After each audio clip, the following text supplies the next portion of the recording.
Welcome to Guided Spirit Conversations. I'm your host, Marla Goldberg. This podcast has been created with you in mind to acquaint you with some of the most incredible metaphysicians and spiritual leaders from around the globe who have helped others change their lives. In this interactive hour, you will be offered insights and techniques to help you make a difference in your life. Don't forget to subscribe to the show on your favorite listening platform. And here we go, on to the show. Hello, everyone. How are you doing today? Happy December 1st. It's hard to believe we have 1 month left before we're in 2023. And we have a lot to talk about with our guest today. Our guest is Abe Brown. Abe is the coach's coach. Oh, I'm sorry. Let me just finish. I want to give them your whole background. Abe is the coach's coach. He is an entrepreneur, professional speaker, international best-selling author, and a high-performance leadership coach. He is the founder of Certified Flourishing Coaching, Flourishing Life Coaching Program. Abe is known for being people first. He is most passionate about supporting people, relationships, entrepreneurs, businesses, and nonprofits to thrive. Flourishing people produce flourishing relationships, businesses, and workplaces, along with high performance and profound positive impact. Abe is also passionate about workplace mental health and changing the world by changing the workplace. Along with the team at Wellness Innovate, Abe is the creator of Flourishing Workplaces. Welcome, Abe. Thank you so much, Marla. I appreciate it. Nice to be here. I'm happy to have you here. This is a lot. You have done a lot in your very few years, because you look pretty young to me. So it seems like you've accomplished quite a bit. How did you, now it says here you started as a pastor and then you transitioned into, wait, I have it here, there's more. Well, you could tell me what you transitioned to and you can tell the audience. Yeah, for sure. So yeah, my career, I started as a pastor and I did that for the first 13 years. And for a good chunk of that, I was also a registered therapist. So I helped people with marriages and, doing inner trauma work and trying to figure out their dysfunction and sort it out and move into a place of healing.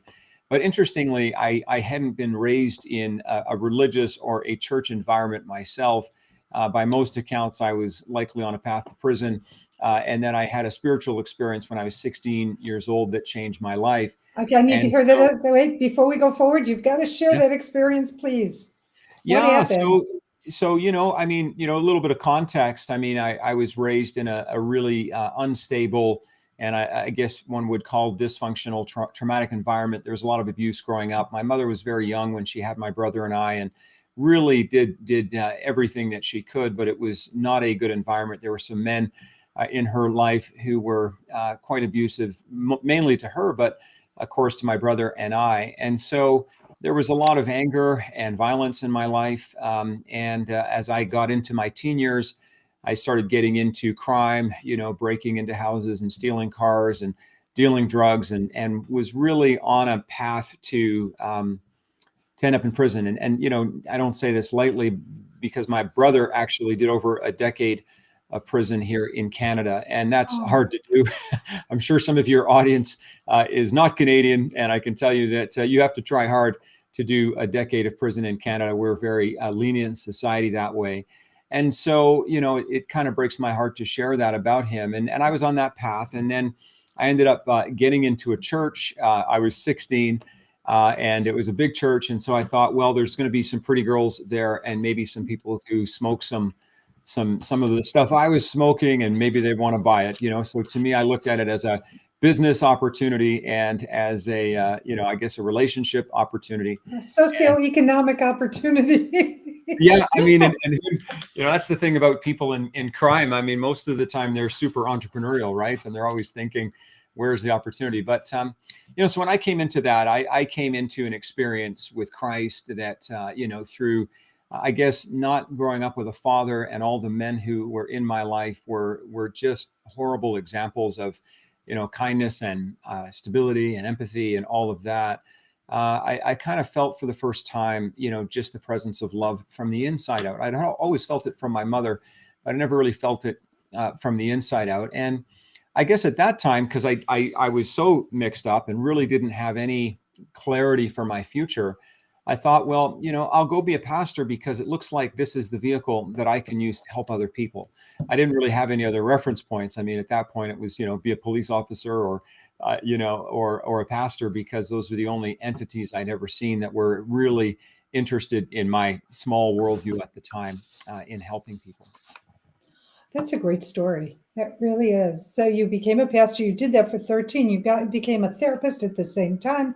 You were helping people, and then you transitioned into another career course. Yeah. So interestingly, and I think you would know this based on the kind of work that you do. Though I had that transformation, which was seminal in my life, and it kept me out of prison, it doesn't mean that I had dealt with all of the dysfunction in my own life.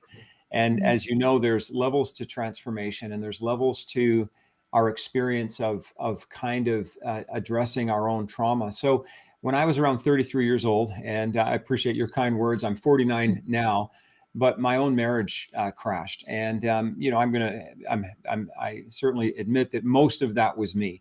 A lot of it was just this reference to the fact that I had never seen or experienced a man respecting my mother. I didn't know what it looked like, and I was, my ex-wife would certainly tell you I was never abusive, and I certainly didn't even raise my voice, let alone my hand. But I didn't operate in a way that was respectful. I didn't operate in a way that was kind.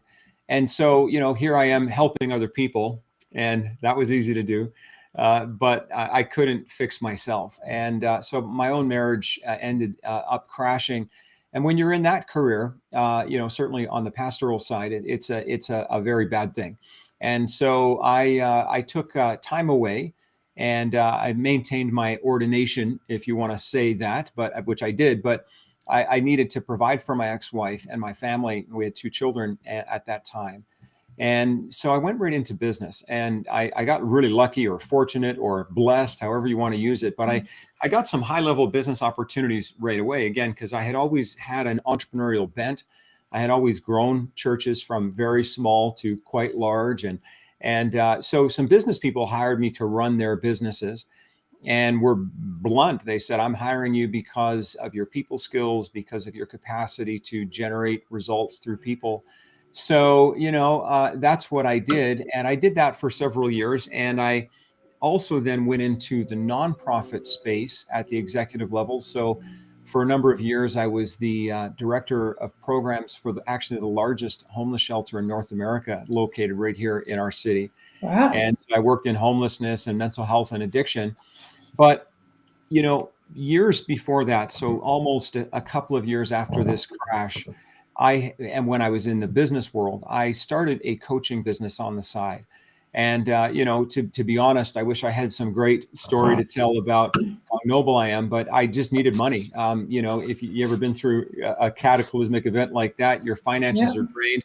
And I had no other relationships at that time. I just had my kids in my life. And so I thought, well, if every waking hour that I'm not with my kids, I can work, I can generate finances. And so I just ended up starting to coach people. And of course, like a lot of people, I went through this, well, who can I coach because I'm so messed up? But I realized that, this is going to sound interesting, but Well, as messed up as I was, there was people out there who were more messed up than me. And so I wasn't going to target the perfect people, but I was going to target people who were, in trauma, people who were in pain, people who were struggling, and really built my coaching business through that. And then, of course, as time went on, as you most would hear in the bio, I got into then coach training and a lot of executive coaching and leadership coaching and that kind of a thing. which is such an amazing journey. And so you now have the flourishing, I'm sorry, I don't want to mess this up, certified flourishing coaching and flourishing life coach program. So let's talk about the certified flourishing coaching first. What you have to get certified to have flourishing coaching? Well, I mean, obviously, you don't have to get certified, period, and we're pretty open about that. But interestingly, I believe that coaching as an industry has gone through a series of evolutions over the years, which is good. And, Yes. if you think about coaching when it started, it was really like a problem-based model, kind of like whack-a-mole. You got a problem in your life, a coach will help you solve it. So my marriage is broken, my finances are out of control, my kids, I'm pulling my hair out. The coach comes along and focuses on the problem. And then we discovered, and this is going back to the 80s, that didn't work so well. So then we transitioned to a programming model, and that was through NLP and a lot of like the Erickson coaching model. And really the ethos was, hey, your problem isn't your problem is your programming. And so if we can just reprogram you, then that will instantly fix you. And I know that that's a simplification, but that was sort of the message in the mind of the customer. And so we dove headlong into that, and that helped people. But once you've been reprogrammed, you also need to learn how to thrive, and you need to understand high performance. And so several years ago, I started collaborating. This is going back to 2013 with an expert in the science of flourishing, Dr. Wayne Hammond. He's also a psychologist, university professor. He did about 30 years of clinical work and also a lot of work in academics. And so we started talking about how could we fuse together the best of the psychology of flourishing, but into a coaching model, so that I don't have to go to a psychologist necessarily to learn how to flourish, but I can operate in work with a coach. And so what we certify people in is our process, which takes, kind of the best of Dr. Wayne's research and validation around flourishing, and then, of course, our coaching process.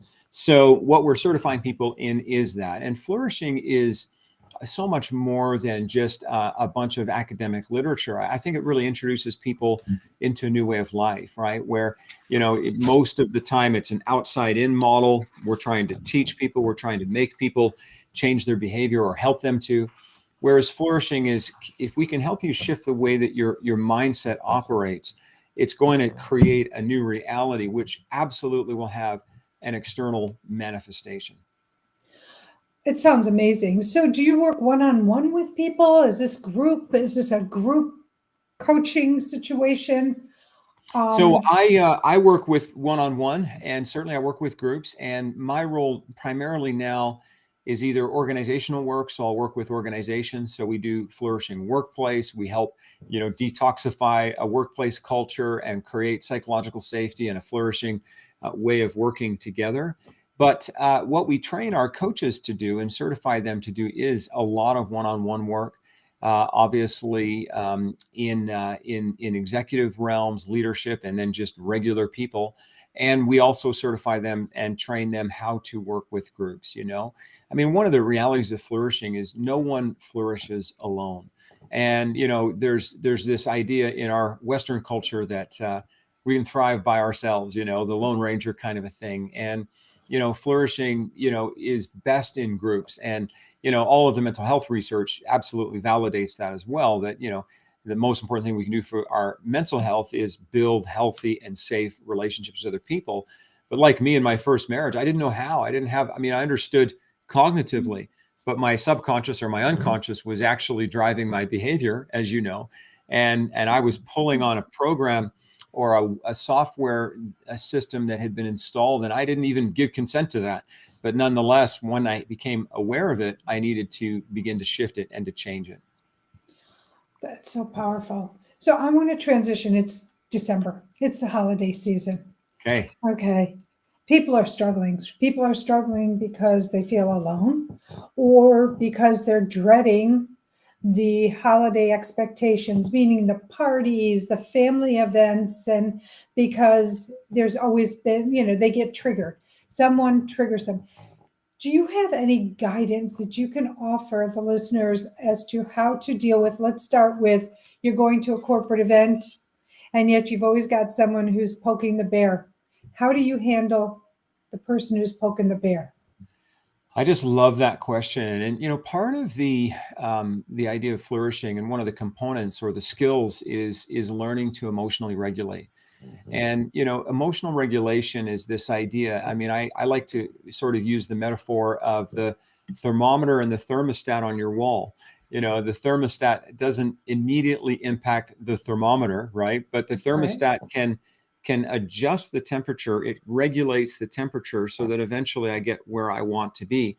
So I think our emotions are the same. I can't instantly change an emotion. I guess I could if I take a bunch of shots of tequila, Or but change it that's not into a something else. yeah, that's a bad strategy, right? So the better strategy is to recognize, okay, I'm going to this party. I want to recognize what is it that potentially could trigger me. Interestingly, we have a safety plan for a building. We have a safety plan for our workplace, but why don't we have a safety plan for our own lives? And when I notice that I'm going to be triggered or that I'm in a triggering situation, I want to think a lot in that moment about what we call the 6 to 8 second rule.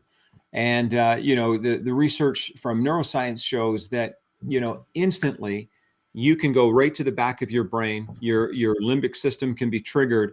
But if you just wait 6 to 8 seconds before responding, you can actually make a conscious choice which way I'm going to go. Am I going to go into that deep, dark hole of frustration and anger, maybe even resentment, or am I going to choose to respond in that way? So for a lot of my clients, just understanding 6 to 8 seconds has been huge because we can do anything for 6 to 8 seconds, right? We can endure anything, and just sort of that count method, which again taps into mindfulness, where now I have an intentionality, 6, 5, 4, 3, and as I'm counting down, I'm thinking, how do I want to respond? And part of emotional regulation also, and I'm sure I don't want to give too long of an answer, but what would it look like, or what could it look like to maybe next time have another conversation with that individual about boundaries?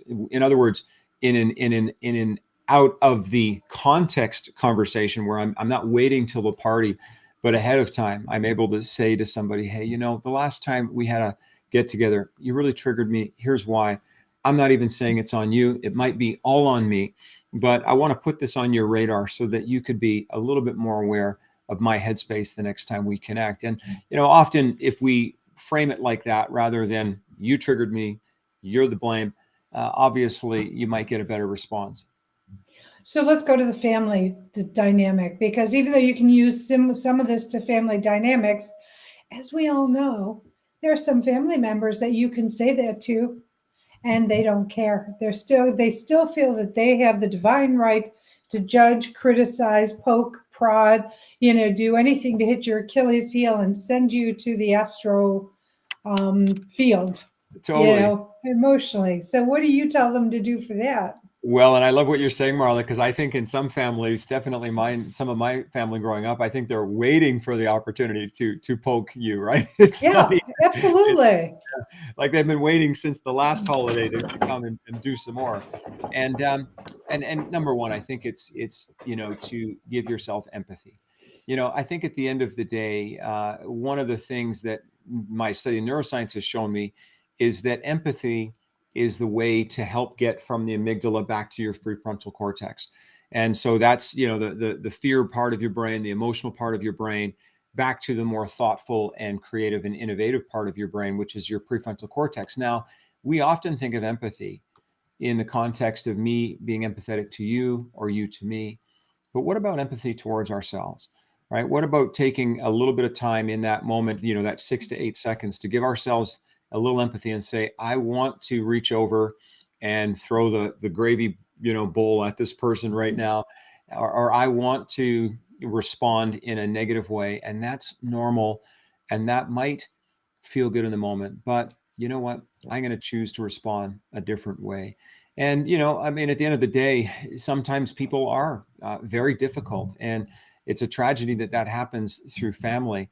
But part of that is the human journey and the human experience as well. It's so true. I mean, my what I always coach with my clients is, if someone's poking on you, excuse yourself. Go to another room. Take Yeah, some deep breaths. Allow the emotion to subside. And then when you come back, you can let somebody know gently, that's not appreciated, and I'm not going to tolerate you doing this. And if it continues, I'm going to have to take another action. And the other action might be you grab your coat. If you're a woman, your purse. Well, now they have man bags, but you grab your belongings and you head out the door. And absolutely. because you've already let them know that if you keep doing this, I'm not going to be your emotional punching bag. So I Right on. will leave leave the space. Absolutely. And I think that too is another alternative to dealing with difficult family members and not letting them ruin the whole holiday season because they can with one dinner. It's amazing, isn't it? I mean, because Yes. it sets in motion a series of triggers that often is pretty deep in us, right? And so that is absolutely correct. So true. The other question I want to go another because it's towards the end of the year. I'm a non-resolution girl. I Right. believe in intention. Set your intentions, set your goals because you don't fail when you're setting intentions or goals. Because if it doesn't happen, you can always tweak it. But a resolution is so definitive. How do you talk to your clients about moving into the next year and setting up their plans and goals? I love that question. And I would say very similarly. I definitely in my personal life would say that I focus a lot more on intention. And that's because on a personal level, 100% the way you framed it. And here's the thing: we're sitting here in December 1st, and so January 1st magically comes along. You setting a bunch of hard goals at that point, your entire world can change in a matter of a month or two, right? I mean, we saw that through the pandemic for Oh sure. my God, So yes. all of the great goals and strategies of women and men are so easy to completely fade. So I'm a big believer in setting your intention. I spend a lot of time in meditation and journaling, particularly the last 2 weeks of December, really trying to review what occurred in my heart, in my mind, in my practice over the last year. What are things that I want to celebrate? I mean, that's always the starting point. Where are the wins? What are the things where Mhm. I could say, hey, Abe, this was a good year for, 4 or 5 different reasons. I secondly want to look at that through the lens of my family and the people who are closest to me, my community. And then third, in my business. But then I think it's only integral if you look at the other side. What are areas that I can improve, or where's some opportunity for some constructive growth within my life? And that's sort of all personally. Now, in my business, I would say that I do set. I wouldn't call them hard goals because the reality is, again, the context can change. But in the business, and we have a team, and you're always working towards different objectives. But when it comes even to businesses, I take a look at two things, and this isn't my brilliance. There's leading indicators, they call them, and lagging indicators. In other words, the leading indicators are the things that you can do and to produce a result. And then the lagging indicator is that result. So an example would be somebody who says, well, I need $100,000 a month in sales. That's a lagging indicator. You can't directly control that. So you want to be a little softer on that. But the leading indicator you can, and that means I'm going to have to make 30 sales calls this month in order to hit that. So I can track that kind of progress. I can control that as an output in my life. But the outcome of that $100,000 a month in sales, well, I'm going to have to kind of leave that up to the universe and hope and in my intention that will come to pass. So I love how you framed it, and I would say that we are pretty aligned.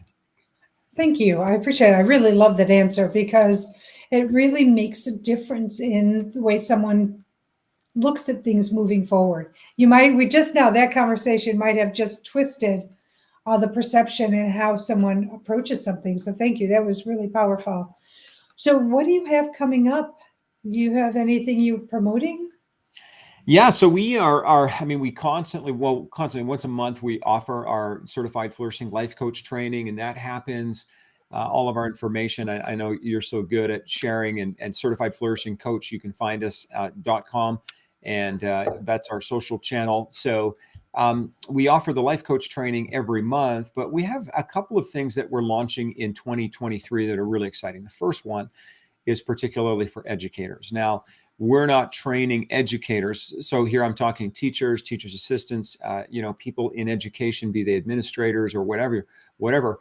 These folks are absolutely overwhelmed right now, and they are struggling because they have become the front line of mental health delivery. As you know, the needs of children are so complex today.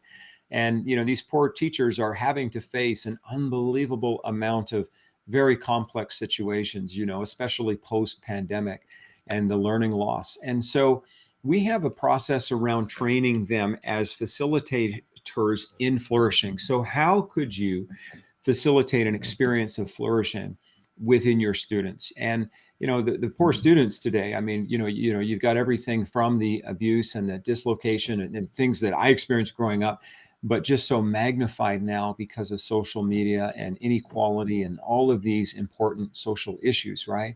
So Dr. Wayne Hammond, who is our collaborator, he has actually worked with school boards in about 15 different countries, representing well over 1 million students. And so he kind of gives us the evidence basis, and then we have partnered with him to have a model that really supports educators in flourishing. And really, more than anything, we want to help educators with the feeling of overwhelm and the feeling of burnout. I mean, hey, people get into teaching because they care. And it's amazing how 5-7 years in, that care is often almost gone because of the politics and the dynamics and the challenges that they're facing. So And the that's budgets really exciting. that And keep budget, getting cut. Oh my yeah, God. absolutely. I mean, Crazy. teachers are going into their own pockets that they can't even afford to do to make sure their students have some of the things that they need. Absolutely. So that's happening. And then another thing that we're launching actually, and so that's I launching. think that's brilliant. I have to tell you, I think it's brilliant. Sorry to interrupt, Oh, no, but thank I you. really feel that what you're doing is like so well timed that it's a great time to shoot something like that off. I think so too. And, we've also been able to, fortunately partner with several principals, former principals, educators themselves, teachers, some current, some retired. And so that has also given us a really unique window into what's happening. So the second big initiative that we're launching, and I alluded to this earlier, but we have another sort of program. And again, the coach training just happens all the time. But we're launching a big emphasis on what we call flourishing workplaces. And again, post-pandemic and even prior to the pandemic, people's mental health was going not so good, as we know. So And there's it was going, yeah, I mean, and there's so much, and then the pandemic made it worse. And interestingly, no matter where we stand politically on it, the pandemic messaging didn't help either, because this no. whole idea of social distancing, it might or might not be correct from a physical perspective, but from a mental health perspective, it's just disastrous. I mean, people's addiction rates went up, their substance abuse, the abuse in the home, we know about that. So in the workplace, we spend about half of our waking hours, even if it's online, most of us are on the job 50% of the time that we're awake. And so that workplace environment, that culture can either nourish us and support us and actually add to our mental health, or it can drain us, it can diminish us, it can demean us. I mean, we've all heard the stories, discrimination, racism, harassment in the workplace.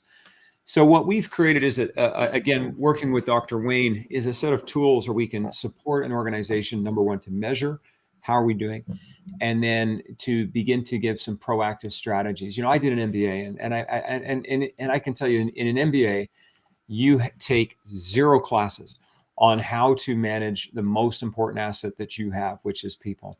And most of the people running big organizations or complex organizations are, they have a business education, maybe a master's in, public policy, or master's in accounting or something. It doesn't equip them to manage the most important thing they've got, which is people. And so we want to give people that through a mental health lens. So how we differentiate leadership training out there is a dime a dozen, which is great. Nothing wrong with that. But you can learn how to be the greatest leader, but if you don't know how to truly connect with people and support them from a mental health perspective, then that's not going to be beneficial to them. So that's really what we teach in Flourishing Workplace. I think that how you've divided this up so that you've got like personal flourishing, personal/business flourishing for the individual to learn the program. You've got education, which you're about to launch for the educators, which is so powerful. And now for the workplace, I think the only thing you're missing is doing a youth program to help the youths learn how to maneuver and deal with the things that they really don't have control over, and that is how people respond to them because of what they're dealing with. Yeah. So that's an idea for the future for I you. love It's it. a gift. Merry Thank you. Christmas. Thank you so much. I appreciate it. So tell us about your book. What's this book that you're international best-selling author? Yeah, so I did a book and I wrote this one in 2010, and I've written a few books since then, but this one, it's, I think maybe your first is always your favorite. It's called Getting Where You Need to Go. And, it's a pretty simple title, and Getting Where You Need to Go really helps people to understand, who am I? Because when, in my sort of mindset, the logic of the book was that if I can understand who I am, then knowing where to go is pretty easy. But if I don't understand my who, then understanding my where is going to be a very difficult exercise. And so, Getting Where You Need to Go provides people with tools to unpack what I call your life fit, which is your unique combination of passions, your personality, your gifts, your talents, your experiences, your marketable skills, so that now you have clarity on what you can bring to the world. And I think, since that time, I mean, this was back in 2010, there's been a lot of other tools that have come into the marketplace as well that help with that, like Now Discover Your Strengths, and a lot of the sort of ethos around discovering your strengths, using your strengths, putting your strengths to work. The reason I like this one is because strengths are one part of the package, but I think another part of it is your personality. Another part of it is, well, what are you passionate about? Another part of it is how have your experiences shaped you? And I really love what a lot of coaches have said, that what you have gone through has only prepared you for where you're going to. And, but we don't have tools for sort of processing that. And so that was my heart in producing that book. That book sounds amazing. So, because I have a friend, and she's challenged. She's making a lot of choices that haven't served her, and now she's at a place of, I don't know what I want to do. I don't know. And this is more late stage. She's not in her 30s. She's more where people are retiring, but now she's like, I really want to get out there and do that. How will this book help someone like that who doesn't even know? Like, she's like, because people have done so much for her, she's sort of, I call it retarded, not mentally, emotionally, but in terms of being able to live the way you or I could live. We have competence in it.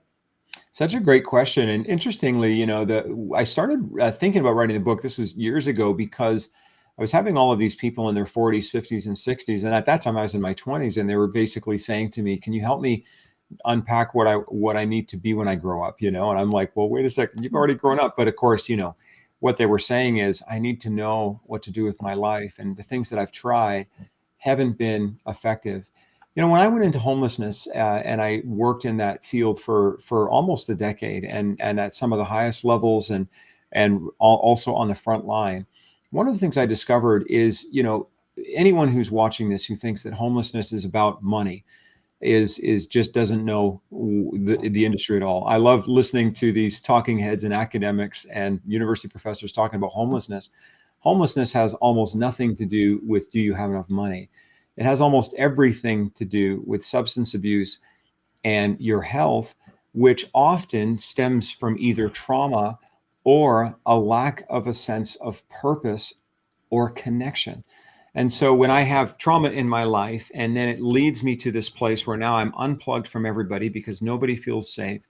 And of course, in that, I have nothing to live for. I have nothing to look forward to.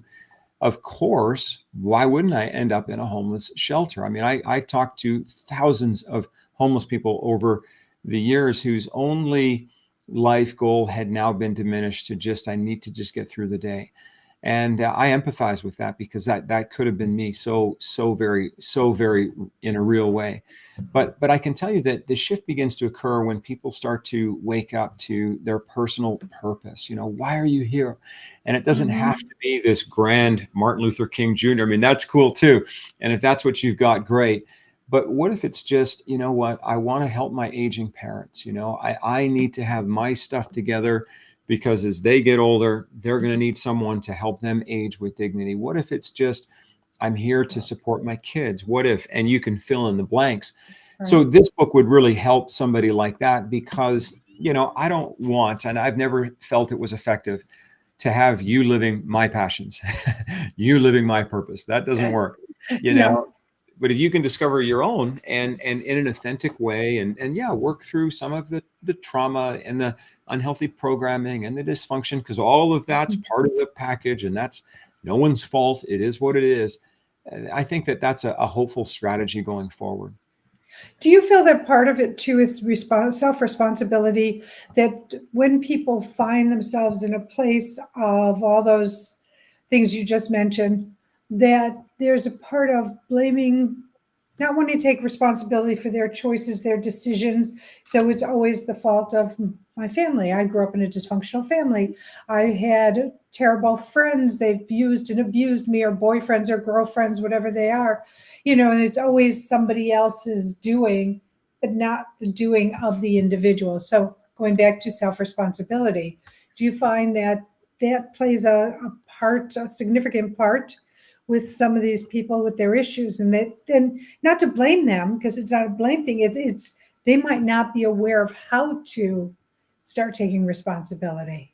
I love that question, and thanks for asking it. I find that people go through phases, and I'll use myself and as an example, and then even the work I did as a therapist. And the first phase is I'm okay, because of course we all have this defense mechanism that says, no matter what's happened to me, I'm okay, right? And then Yep. we finally wake up to this point where we realize I'm not okay. But that's a moment of panic, and because imagine your whole paradigm shifts, right? It's kind of like when the pandemic struck, everybody was feeling okay. We know that our society is dysfunctional, but we're okay. And then all of a sudden, boom, like you could breathe wrong and kill your grandma. So all of a sudden now I'm not okay. But interestingly, the human reaction, and it's normal, it's like hardwired into us, is we start to look for, well, then what is the threat? If I'm not okay, how do I protect myself? And of course, we become aware that a lot of people have hurt us. Like I didn't even know I was abused until I was 16, 17 years old. I thought everybody got punched Yeah. and kicked and thrown against walls. And I just thought it was normal. And then I started to realize, oh, okay, so then at that stage, well, now I'm not okay, but it's your fault. And you know what? There's some truth to that. Like I don't know anyone who's experienced trauma who asked for it. Matter of fact, they're Yeah. begging for the opposite.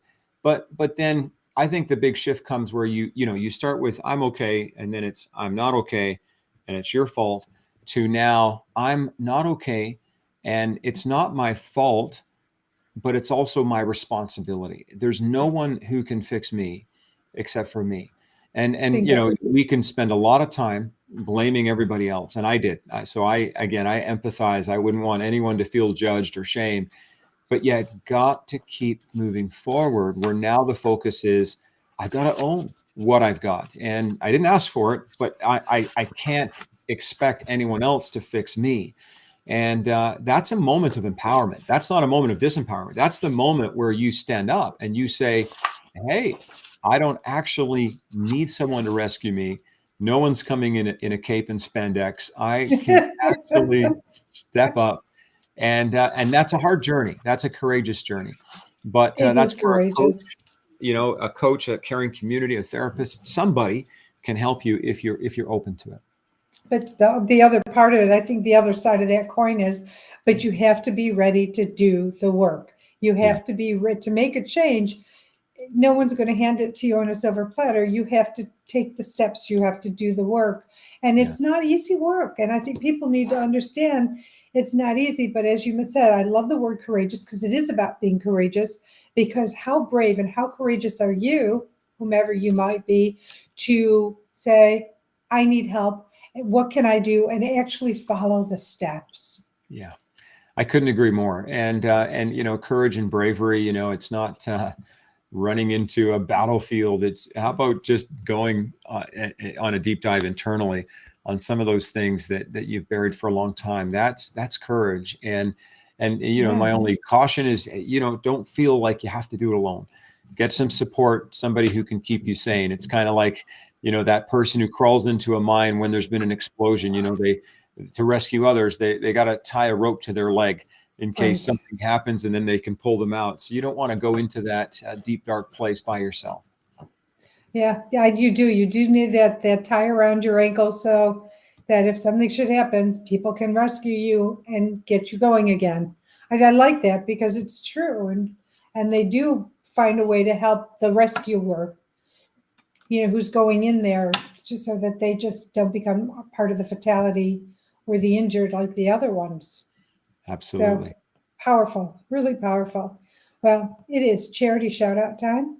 And so this is the time when I like to highlight the charity of the guest and try to get some support and help through the listeners. And your charity is bcocharity.com. So share with me what that is and what it means to you, please. Yeah. So, there's a number of charities that we focus on, particularly around mental health. I feel like if there's one area of our society that is underserved, it is definitely, in a lot of levels, mental health, be it substance abuse, addiction, treatment, recovery, anxiety, depression. So that's what that charity focuses on. And, without a doubt, I think there's so many other great charities. I'm a big believer in supporting causes around poverty, but for this one in particular, mental health is the linchpin, and we believe that the more support we give, the better we're helping. And mental health impacts everything, right? It does impact your financial health, your physical health, your relational health. I mean, there's just so many ways that our mental health is important.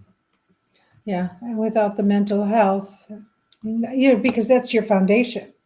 And if your foundation isn't strong, meaning it's not cracked or broken, you can build very strong things on top of it. But when your foundation is cracked or pieces are missing, like we give away our power, that's missing a piece. When we bring it back, it just makes it, where you can build strong relationships, strong life on everything. Love that. And I'd love to ask, like, what charities are you just because I think it's great that you do this, and I'm sure over the years you've had some charities that really resonate with you. So just curious, which are the kind of causes that you love to support?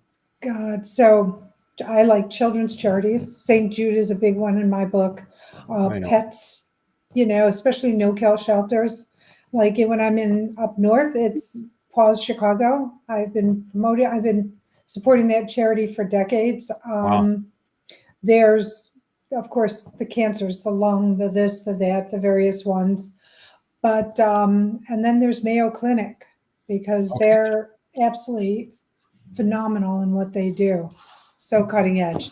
So those are just a few of my many charities that I sort of dabble in here and there. But yeah, Love that. I believe in helping others. I mean, because I have not always been, I've been where you've been, right? And so it's been me, learning, pulling myself up, healing, doing the work to get to where I am.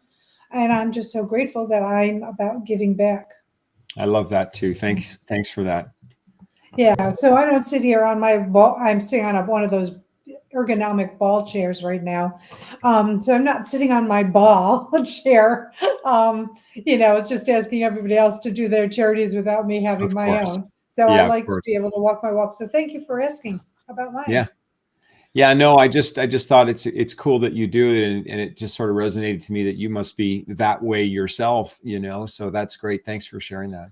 My pleasure. I will say that, before when I was getting a little nervous about you earlier, Abe, I was putting together mine, and this one would have been Carolina Waterfowl Rescue, because where I live down in North Carolina, when I'm down there, there's a lot of geese and ducks, and there's snapping turtles and things like that. And this summer, this young little female duck had something happen to her leg, and she Oh, couldn't put weight on it, and then the skin came off of it, so it was just a skeleton. wow. And I was getting really upset. And I have to tell you, I was really tired of people saying, it's just a duck. No, it's not just a duck. It is a being that feels the pain. It has a consciousness, just like a rock has a consciousness. Right So I on. called the rescue, and I took two attempts with the person who finally came out. And then she finally got the duck and sent me a picture. that they rescued her and they did. I don't know what they've done to her and where she Sure. is now, Yeah, but the fact that she doesn't have to go through life or live a shortened life in pain, absolutely. That's wonderful. and a target. So that was this week's, that would have been charity shout out for me. Love that. That's awesome. Thank you. It's great. Thanks for asking about that because I'm glad I was able to get that out because they do such an amazing job. And, Yeah. this one gal, she just, she found a goose who had some sort of bump on its foot and grabbed it, took a picture of it and said, should we rescue this one? And she was told, no, this one's okay. But there are things that I would never even think of looking at, but she's looking at all the wild waterfowl Right. near my house. And I love the fact that they protect them, even though they're protected species, anything waterfowl like. That's awesome. Love that. Thank you. So, Abe, tell me, what is it that I have not asked you that you would like to share with the audience? You can talk about absolutely anything, ways to deal with the holiday, ways to meditate, ways to flourish, giving some tips, tools, or techniques to them. What can we finish the show with? We've got a few minutes, so you can go for it. Yeah, no, I appreciate that. I love that question. And the one that I'd love to emphasize is, there's no doubt people who tune into your program who wonder, I've got this dream and I've got this destiny. Is it the right time? Am I qualified? And am I adequate? And if my story helps people to understand anything, it's that, number one, you're never ready, and yet number two, you're always ready. And and what I mean by that is I remember being at this moment, when I had lost everything, going through that divorce, and I could count on one hand the number of friends I had left, and I was suicidal. It was horrible. And yet I thought to myself, I can still help people. And as soon as I did, I had that self-sabotage syndrome, that little voice in the back of your head that says, you're horrible, you can't help anybody. And yet it was in that moment of pain and even my own letting of myself down that I realized that I can still give back. And, I think that a lot of the time we're waiting for this perfect launch moment, and I understand that because we all want to do things in the right timing. But I think a huge part of growth is stepping out even when you don't feel ready. And the only way I can describe it, I have 3 kids, and every time they take their first steps, they Yeah. don't feel ready. Do you know what I'm saying? It's amazing. They'll crawl for months and months and months, sometimes 8, 9, 12, 15 months, but then they start to kind of stumble around and walk. And then within a month, they're running everywhere they go. And so a lot of the time you just need to be able to move from crawling to stepping, and then pretty soon you're going to be running. And I think that is such an important lesson. And you talked a couple of times about the holidays, and when I look at the holidays, I also know that for many people it's a painful time, Yes. and there's a lot of reasons for that, as we can all appreciate. And I would say to people, rather than feeling like I'm just the victim of whatever is going to happen over the next month and the pressure and the hassles, to try to design this as the best month of your life, right? To actually take that time to Yes. reflect, to take that time to retool for the new year, and don't do anything these holidays that you hate doing, right? Why not make this about you? Why not make this about celebrating you? Because that's going to set you up for success, whatever that looks like in 2023. I love that. That's so powerful. And I'm glad you addressed, how much pain people are in, because I do want to address suicide. And the reason I want to address suicide is because there are a lot of suicides in the holiday season where people are feeling despondent, unloved, and it goes on and on and on. And let's talk about, because before I ask you, I'm just going to say, I always tell people, like if you choose to try to take a shortcut, it's not a shortcut because you're going to be reincarnated with the same issues plus new issues that you have to deal with, and you have to overcome the need to want to harm yourself. It's Right. not a shortcut. It's you do have to pay the piper for doing that, so to Right. speak. What are your thoughts to people um, who want to hurt themselves during this time of year? Yeah. I mean, number one, it's it's something I identify with, because actually at one point I was so in despair that I attempted and I failed. And I'm, on the one hand, I'm a little embarrassed or ashamed about that. But on the other hand, a huge part of my healing journey was recognizing that that's where I was at that moment. One of the things that's really hit me, because I also do a fair amount of work with men, men in, the quote unquote first world, they commit suicide at the rate of about 3-4 times that of women. And and yet, Wow. if you think about it, you would, if it had been flipped, we would hear nothing about anything else in the media except for that, right? Yes, And I, as we but you're should, right. and so, but it got me thinking about why. And when you look at the research, women are so much, and I don't want to be generalized here, but they're so much better at verbal processing. And so what that means is, if a girl is going through something, typically she phones one of her friends, or she's able to talk with somebody. And it's not that men have more misery. Men and women have the same amount of misery, I think. But what happens is the verbal processing that typical women will do actually alleviates that pain. The tragedy with men is they're not very good at verbal processing. Even when they hang out with their buddies, it's let's have a drink or let's watch the game. And there's not a lot of like deep conversation that goes on. Right. And one day, Uncle Buck goes out behind the shed and ends his life and leaves a note. And so what I would say is, do more verbal processing, male or female, get into some safe relationships with people so that you can talk about what you're feeling and what you're going through.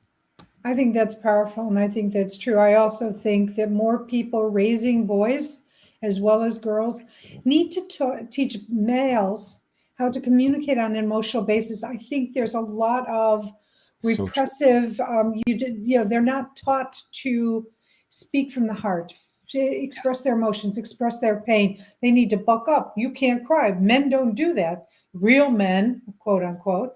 And I really feel that more people, both mothers and fathers, need to really work on both sexes Yeah.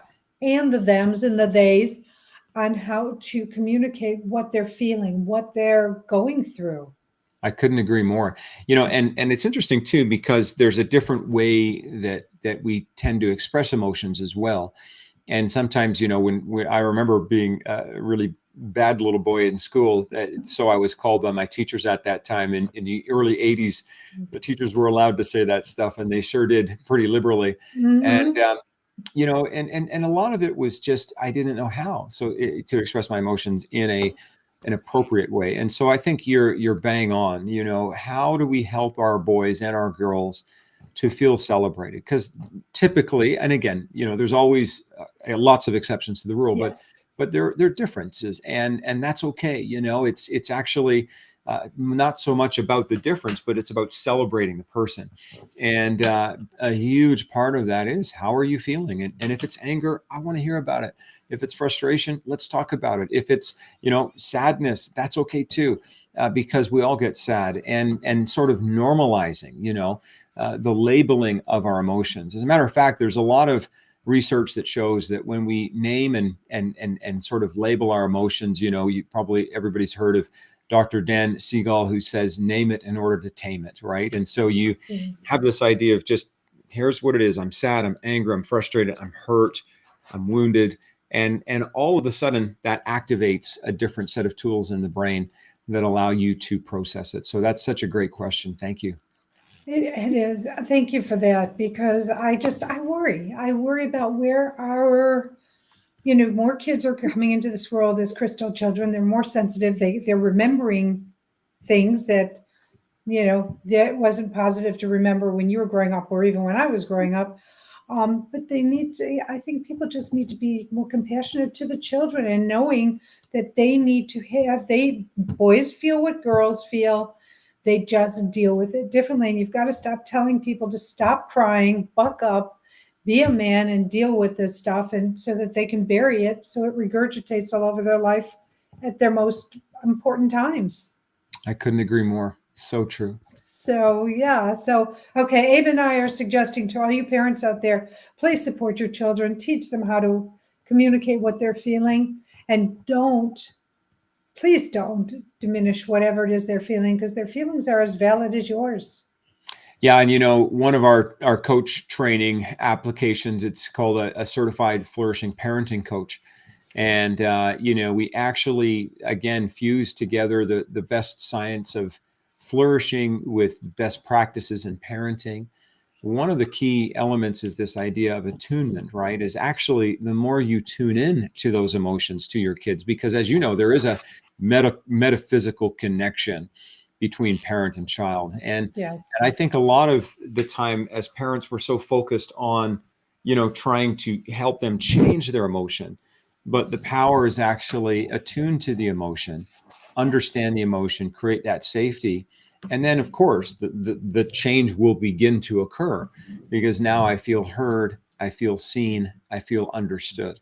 And, when I think back to the anger that I felt growing up, I didn't feel heard. I didn't feel seen. I didn't feel understood. And I wasn't. And so, of course, you're angry because I feel like those are almost fundamental human rights or states of being that are But healthy. but isn't it equal when you're not feeling heard, seen, acknowledged, etc., you don't feel loved. Yeah, you Whether can. you are or not is irrelevant. Love is the big thing because love is the ultimate everything. Well, and hey, how many of us know people who were raised in pretty nice environments from a financial perspective, but didn't feel loved because they didn't have time, they didn't have quality time, and so I love how you brought that out. Thank you. And I'm going to end this podcast on that note because we're going to end on love because All love right, is it. So, Abe, thank you so much for being a part of the show. I love what you had to share. All of your information will be on the blog, which will be your email address, how to contact you, all your different companies, so that, whether it's a flourishing program or a flourishing life coach program or the flourishing workplace or your new product that you're putting out to help educators will all be listed on the blog so people can find you and hopefully they'll reach out to you to learn how to flourish in their life. that's so So great, and thank you thank so you. much. And you're amazing, Marla. Everything you're doing. So I'm so grateful for this opportunity. Thank you. Thank you. I want to thank Bridget, my right arm, my left arm. I don't know what I'd do without you. Thank you so much for all you do for Yeah, me. Oh my thanks, Bridget. God. She just saves me day in and day out. So grateful. I'm grateful for you, the listening audience, for taking time out of your day, out of your life to be a part of the show. Whether you're watching live or you're listening to a replay, um, I do the show with you in my heart because I want to bring you amazing people like Abe Brown and what he does, new modalities, you know, techniques, whatever it is you need. So please like the show, review the show, subscribe to the show. Tell me who you'd like. Tell me what kind of topics you'd like to hear because I'd love to do that to you. And before I end, I do want to send out once more congratulations to Haley Hayes and her fiance Jonathan, and sending out love and light for quick healing to Kimberly Hayes Curcio. So I hope you're healing well. To everybody out there, I hope you're going to enjoy this holiday season. Make the most of it, not for anybody else, but for you. Right on. Uh, as I send you off onto your week, I send you love, blessings, and gratitude. Know how grateful I am that you're in my life in whatever capacity you're in it, because not only are you my student, you are my teacher. And not only am I a teacher of yours, I am your student. So thank you. And if you haven't heard these words today, let me say them to you. And if you have, you're just getting another dose of it. So I love you. You are loved, not just by friends, not just by family, not just by me, but by so many beings on the other side of the veil who are conspiring, are waiting for you to ask for what you need, what you want, what you desire, so they can work on it on your behalf. And here's the golden ticket. Think out of the box, be open to what comes to you because it's not necessarily a linear response. You might find it in a song, in a quote, in overhearing somebody's conversation, and that's the answer you need or the guidance you need. So please be open to that. Till next week, know you're loved, stay well, and have fun. Bye for now.